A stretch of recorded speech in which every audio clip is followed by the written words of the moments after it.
Alright, here's all the stuff for the new hive that I'm going to put together for the swarm. Still here. Still coming and going.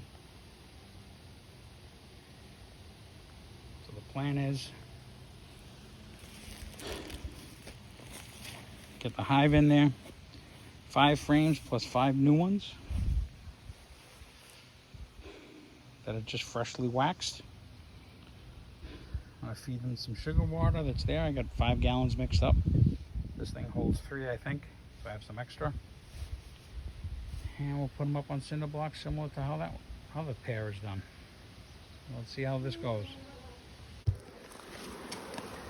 Alright, just open it up. Start to transfer them in. Wish me luck. Okay, I'm not happy, but they're in. Sugar water's on, and they're already taken.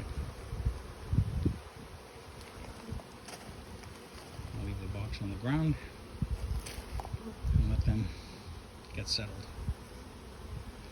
That's it. Put the cover on and wait a week. See how they do.